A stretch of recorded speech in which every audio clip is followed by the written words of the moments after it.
Hi BookTube, it's Missy, and today I'm finally here to share with you guys my March wrap-up. You have previously heard me talk about most of the books that I read this month, so I'm just going to go over them quickly here. The first week of March, I had participated in the Underhyped Readathon, which just means that you read books that have so many ratings and lower. So I did 1,000, I think, or lower. And I read just graphic novels because that's all I could read during that week because I was really busy. The first book that I read was Kill My Mother by Jules Feiffer. I gave this book 3 stars. It's a crime noir. Starts off with a mom and daughter. The father has been murdered. The mom goes to work with the detective that the husband worked with to try to figure out who the killer is. And then they meet these weird people and they want to know who these people are. And then 10 years later, we are still learning about these people that the mom and daughter met earlier in life, and still we're trying to figure out who killed the husband and what's going on. So it was okay, 3 stars. The next book that I read was A Glance Backward. Here's the picture. And this was written by Tony Sandoval. Initially, I gave this book 3 stars, and then I dropped it down to 2 because really it didn't make any sense. I enjoyed the illustrations. I thought they were funny and cute at some points in time, and you know, it was very colorful. But overall, the main story didn't make any sense to me, and it's about a boy who gets trapped in a wall in his house and then goes to a different world, and then at the end you learn something that didn't make any sense about the beginning. You don't know if it was like an imagination kind of thing, or I didn't understand it at all, so I gave it 2 stars. The next graphic novel I read, or manga, is Fragments of Horror, and this is by Junji Ito. I've read him before. His mangas are very strange, and in my review I said that this was kind of like Scary Stories written by, oh, what is his name? I don't know. I'll leave his name down below. But if you grew up in the United States, you should probably know what Scary Stories is. There's 3 different volumes: Scary Stories, More Scary Stories, To Tell in the Dark, or just Scary Stories in general. I think that's the title. Anyways, I'll leave pictures. I compared Fragments of a Horror to Scary Stories because it's kind of the same. They're just weird, strange, creepy stories that aren't super scary, but they're good for like middle grade kids.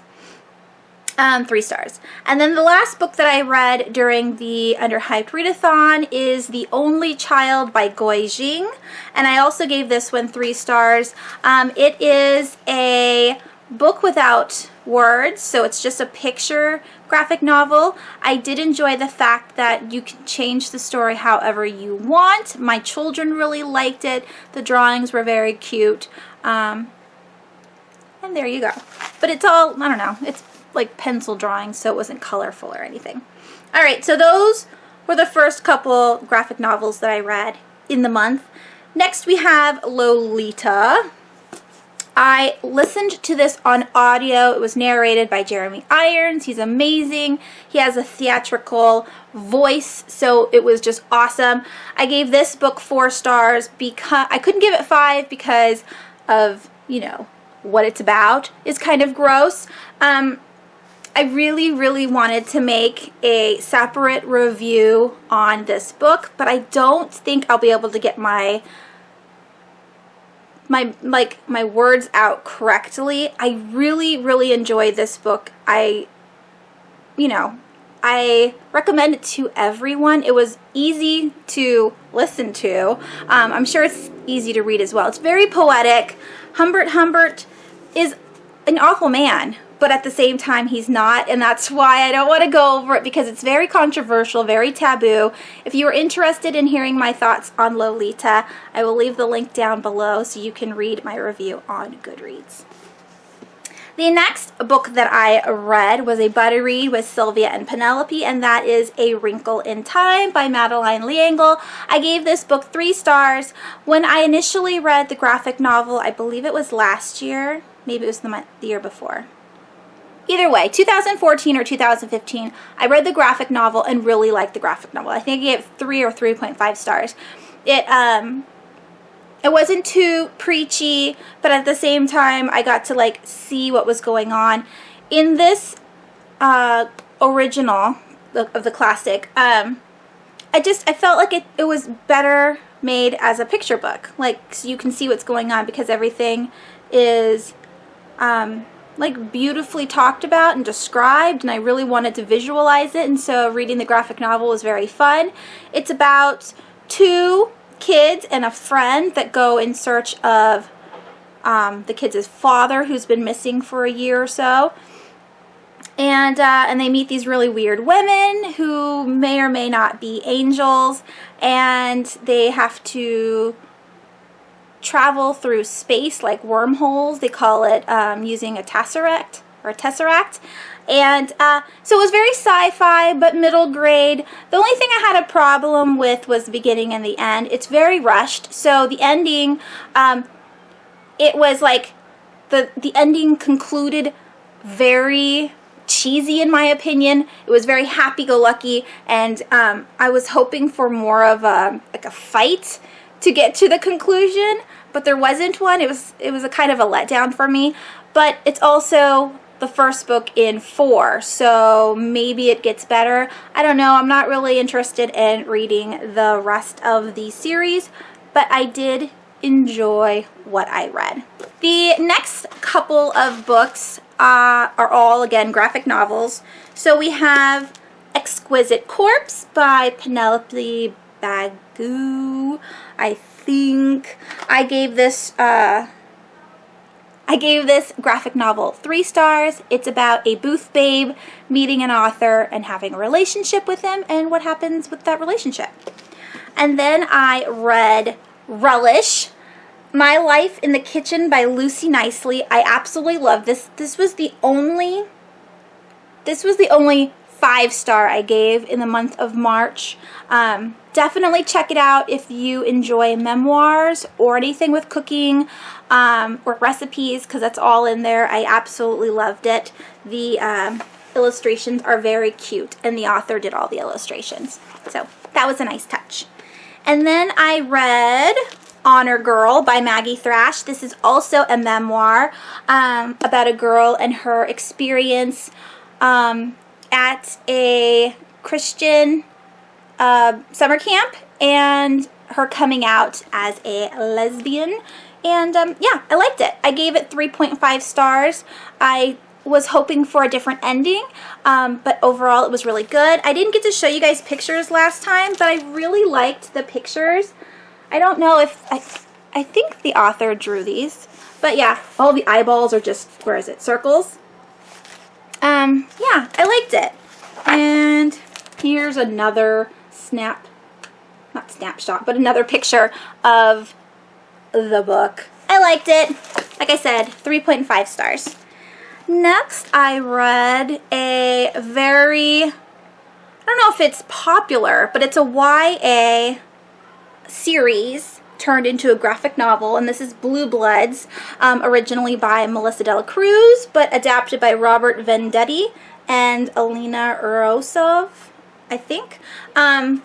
As you can see on the back, they are well, you can't see that they're vampires, but they're all beautiful people.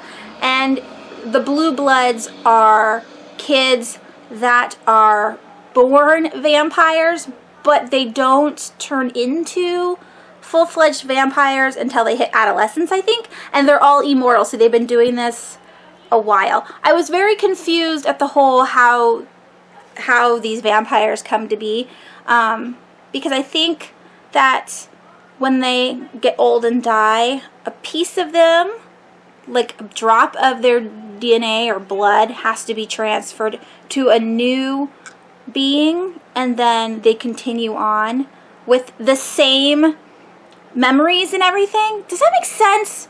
I was kind of confused, but at the same time, I was like, oh, well, that's different. I like that.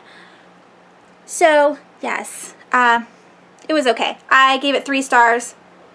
I may or may not continue on with the graphic novel.